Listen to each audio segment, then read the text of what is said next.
once you've prayed, which is step one, listening to God. Step two is to listen to the person.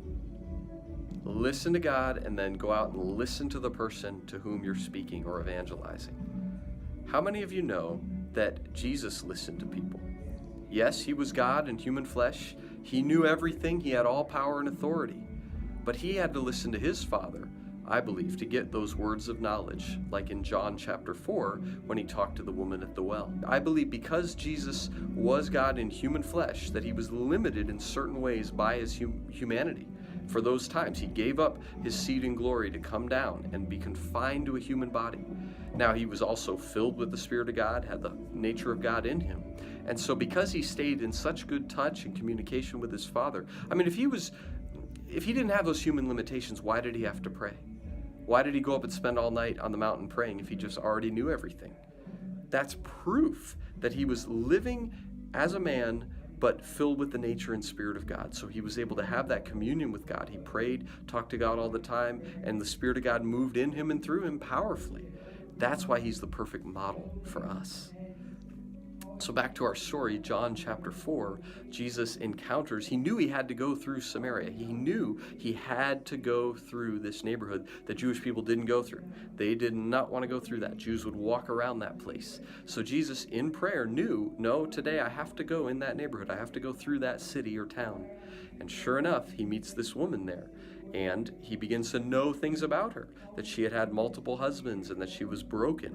And so that's the kind of thing where if we listen to God in prayer, he may say, I want you to go to this neighborhood, or you're going to meet a person with this issue or this thing in their life. But even in interacting with her, Jesus listened to that woman. He asked her questions. He didn't walk up and say, hey, I saw you and I know that you've had 5 husbands and I know this about you and you're broken and messed up. No, he started a real conversation. He said, how are you? And can you give me a drink of water? And tell me, go get your husband. And then she said, oh, I don't have a husband. And he said, yes, you're right. You've had 5 husbands, and the man you're with now is not your husband. And what was her response to that? She said, sir, I perceive that you are a prophet. Yeah.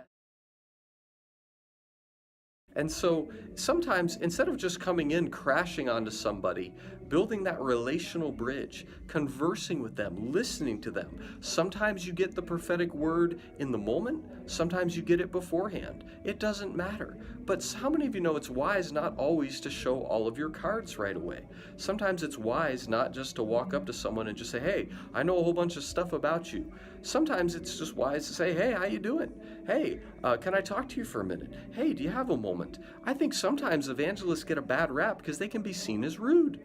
Yes, you saw them in a dream or a vision or got a word about them, the person with the red shoes or whatever, and or you get a word of knowledge about a healing of a back or a leg or something. That's great. And it may be totally accurate. But if you can't be polite to someone or even just say hello to them, sometimes they're going to reject you. So really listening to God and then listening to people is important. Being conversant, being a normal person to some degree. Yeah, it's going to get abnormal when you start revealing things about them. It's going to get supernatural if you start praying for healing or some stuff starts breaking out. That's awesome. But I am not against, and Jesus wasn't against, just having a normal conversation with somebody for a minute or two before you get into all the heavy-duty ministry. So that's step 2. Listen to the person. Ask a question or two. Have a conversation. Be a normal, real person. I believe it will pave the way and open the door for greater evangelistic efforts.